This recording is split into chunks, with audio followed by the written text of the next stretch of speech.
Hello and welcome to the Daily Millwall for Thursday, the 2nd of May 2024. In today's Millwall news, we start off with this from Neil Harris via the southwarknews.co.uk. Millwall boss does not expect to fix everything in one transfer window as he sets expectations for next season. The Lions will be looking to build on an underwhelming 23-24 campaign. Neil Harris does not believe one transfer window can fix everything at Millwall. As he played down expectations, the Lions will automatically return to challenging for the playoffs. The 46-year-old has engineered a stunning turnaround in form at the Den, and his side can end the campaign with 5 straight victories if they beat Swansea City in their final league game. Had the season begun when Harris returned to the club in February, the Lions' points haul would have currently have them fighting at the top end of the Championship.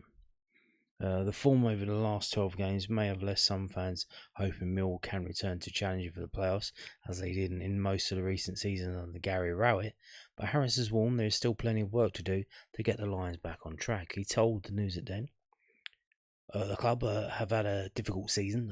We can look at last summer and losing out to Blackburn on the final day would have hit the squad, and it would have hit any squad or football club. Losing John was the biggest loss this football club has had in a long time. Jimmy coming in, he's been phenomenal. What a brilliant family. And it's difficult for the football club to then just gather stability and move forward. And to have 3 head coaches in the same year, it's really tough. To be where we are today, I wouldn't say is expected or acceptable off the back of the last 8 or 9 seasons. However, it's happened for a reason. And we have to appreciate that. And we have to understand that and move forward. You just can't go into one transfer window and expect to fix everything and say next year we'll be fighting for a top 10 finish again. No, we have to be respectful to the league and where we've been this season and where we have to take those steps again. The football club has always been at its best with an underdog status and when it's built through transfer windows. Harris has been clear on the club needing to strengthen in the upcoming summer transfer window, and he believes the right deals can see Mill make progress. He added, from a club perspective, we have to make sure we compete the best we can in transfer window. We have to make sure we try and get the turnover of players right to make sure we have a squad that want to be here next year. There's always 1 or 2 players that will come to me over the summer and say for different reasons, Gaffer, I think I need to move up north or abroad, or I need pastures new. Those are the conversations that will take place. So we have to make sure we get the balance of the squad right and we're healthy for as long as possible during pre-season. And that gives you the best opportunity on August the 10th to start well and then carry that momentum that we built over the last 8 weeks through the summer months into the next season. Millwall have managed 5 wins on the trot since March 2022. Millwall haven't managed 5 wins on the trot since March 2022, but can end the season on a high if they get past Swansea on Saturday. Harris said, we're going to have our fans travel to Swansea at great cost. Let's make sure we put in performance that's worthy of where we are in the league at the moment, and then we move on to the summer, and that becomes momentum for the fans to be excited. I've come back. We've had 6 home games. We've won 5 and drew 1. We haven't let a goal in from open play at home. There's optimism and momentum straight away. They've been crying out to see a Millwall team for a period now, and they're seeing one, and that's the momentum we can carry forward. So as I mentioned the other day, it looks like there's not going to be any respite for the Swansea game. It's going to be all guns blazing to get that win. And we're not going to be seeing any youngsters or any of that nonsense. It's going to be full foot forward. Now, moving on to this. Also, Harris talking about Shaun Hutchinson and the possibility of him re-signing or not. This is from the South London Press, londonnewsonline.co.uk. A lot to consider. Millwall boss comments on defenders' contract situation and game time. Millwall head coach Neil Harris says there's a lot to consider when weighing up the future of club captain Shaun Hutchinson. The former Fulham centre-back, 33, is out of contract at the end of June. Geordie Hutchinson has made 256 appearances for the Lions since signing following his release by the Whites in the summer of 2016. He's featured in 13 championship matches in the current campaign and has come on for the final minutes of the last 2 matches with a 1-0 win over Plymouth, potentially a Den farewell. Harris told the South London Press, Our Hutch is club captain, integral part of our recognised success over the last 8 weeks. Hutch hasn't played as much as he would have hoped under me, and maybe surprised all of us that he hasn't played more. But that's testament to the performances of the back line and Jaffet and Coops in particular. Hutch is always in the thought process since he's come back from injury. In my first couple of weeks, he's trained every day and trained really well.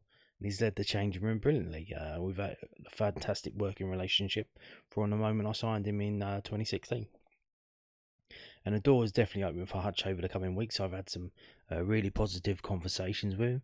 And that's all I need to say now, because there's a lot to consider when players are out of contract from a club perspective, but also from a player and personal perspective. I'm very fond of Hutch and working with him. So let's see what happens over the coming weeks. So there you go. What's going on there? Obviously, he's 33 years old. Millwall having to be realistic and say, you have had injury problems, so I'm guessing they're trying to restructure his contract to give a lower basic wage. With probably that gets topped up if he makes an appearance or stuff. But yeah, there you go. So we'll have to wait and see on that one, it looks like. Now, moving on to this from the SuffolkNews.co.uk about Ryan Leonard. Ryan Leonard, voted Player of the Season.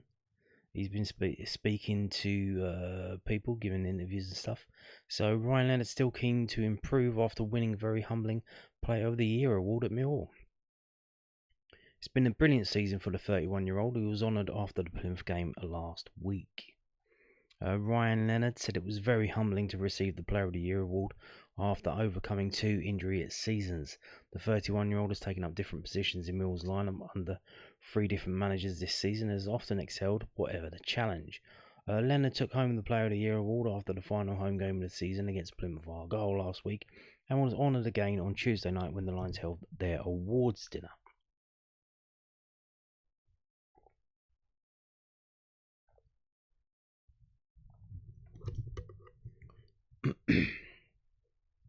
Having won the equivalent accolade 3 times at former club Southend United, Leonard said he appreciated Millwall supporters handing him the prize for the first time at the Den.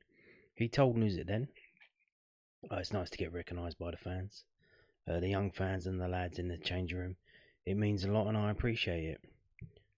I feel like I've had a good season, so I was kind of thinking that I might have an opportunity, but it was a nice surprise. And it was a nice day in all on Saturday, getting a win, scoring a late goal, everyone doing a lap of honour with their families, and getting to win a few awards in front of the fans. It's my first one at Millwall. I won it 3 times at Southend, which was obviously nice, but to do it for my first time at the club, I've been here for 5 or 6 years now, it means a lot and was very humbling. The fans are the one that have travelled up and down the country and come to home and away games week in, week out. They spend their own money, so for them to vote me their Player of the Year, it means a hell of a lot. This season represents an important one in Leonard's Lions career. Pardon me. While he has been long rated highly by fans, injuries have also too regularly truncated his time on the pitch. The 36 appearances he's managed this year is the most since his debut season at the club in 2018-19 season. The defender said, on a personal note, I'm proud of the fact that I've come from a stage when I was really low the last couple of years, footballing wise, as I was struggling with injuries. I've proved to myself that I can come back from that and work on myself on and off the pitch. Leonard has started every game under Neil Harris from right back and spent much of the season on the right of the back three under former head coaches Gary Rowett and Joe Edwards. Harris was very complimentary of Leonard's abilities, branding him the best right back in the Championship that he had seen since his return to Millwall in February. Asked about his head coach's comments, Leonard said, I did see that, and it's nice for him to say that. He's a man who knows football and watches a lot of it, and he understands the game, and for him to say that means a lot for me. It's something I take on board, and I just try and work hard and continue the progress I'm making, but for him to come out and say that in the media is something I've really appreciated. Despite his awards and plaudits, Millwall's Player of the Season is still looking to become better. He said, I think I can still try and improve in certain areas. On a personal note, it wasn't a perfect season, and there are things I'm going to look over at the course of the summer and try and build on things I did well this year. There's still room for improvement, as with everyone, and there's things I want to take on board for next year. For now, though, Leonard can get ready for some time off after Millwall's final match of the season at Swansea City on Saturday. He said he's looking forward to disconnecting from the game. I'll probably just have 2 weeks off where I'll probably just shut off and I'll just enjoy time with my family and my kids. Go on holiday, have a little chill time, and then crack back on in the routine of getting fit again and getting ready for next season and getting ready for pre-season. But I'm looking forward to a couple of weeks with my family and kids where I can just be me rather than the football side of it. But after that, it will be all systems go and getting ready for the first day of pre-season that everyone dreads. So there you go.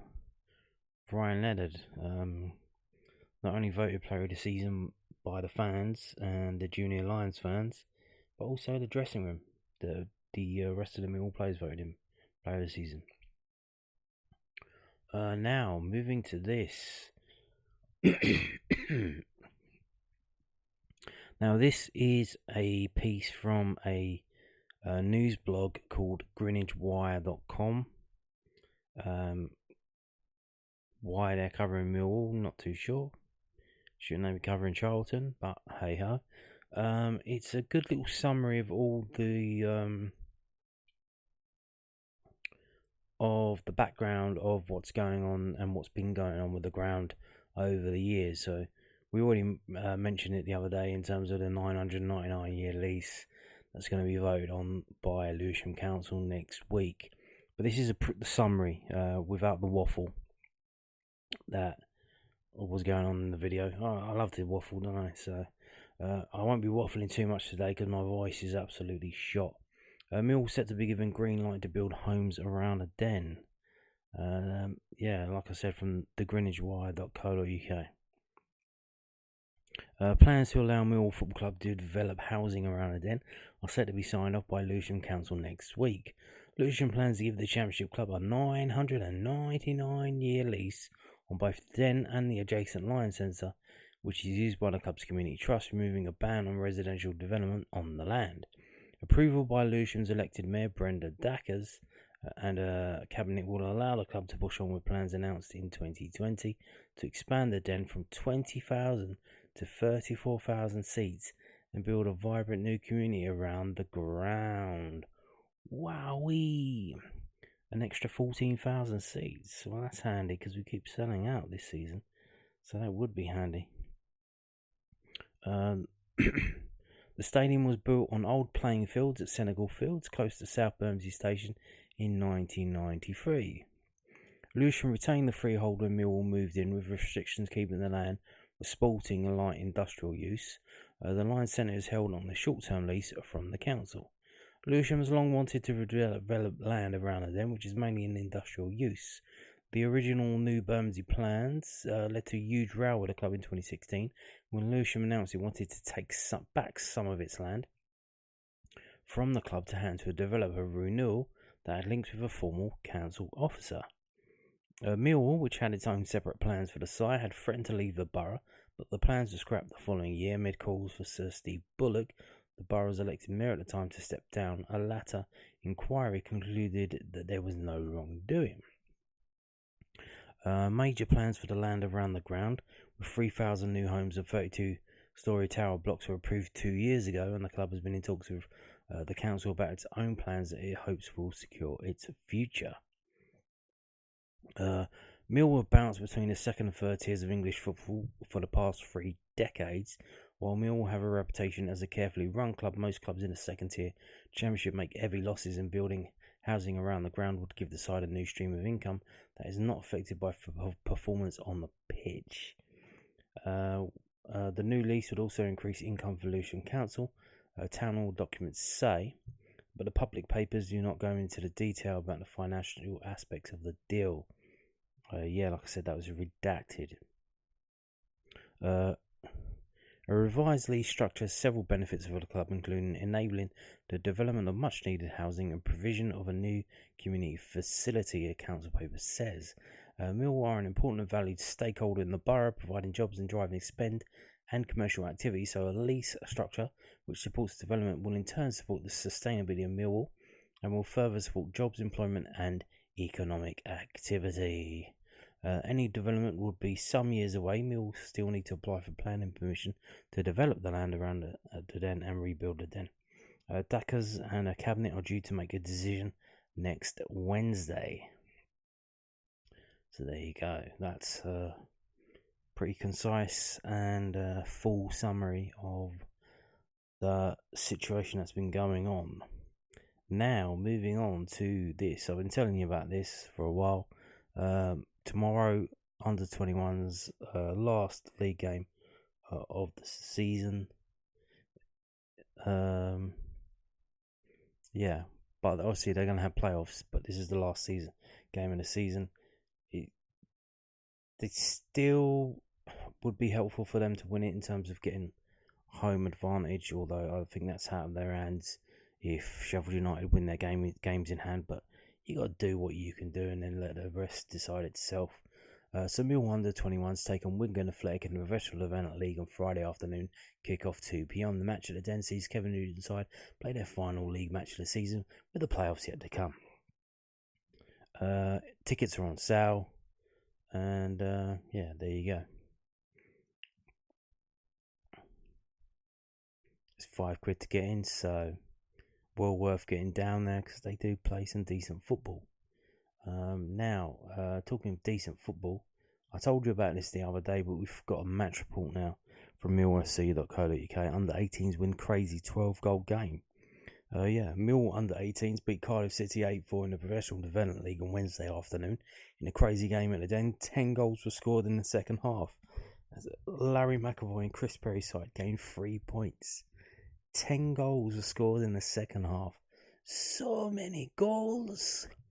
A more tame first 45 minutes saw Cardiff take the lead on the half-hour mark before the Bluebirds missed their chance to double their advantage as Jakub Prozwazny saved a penalty. Alfie Massey then equalised for Millwall in stoppage time. Adapu Olagbodi then scored twice in quick succession to make it 3-1 before a second Cardiff penalty was this time converted, bringing the Bluebirds back within one. Chris Odgerman found the net for 4-2 before the visitors scored twice in 8 minutes, the latter a third penalty of the game to make it 4-4.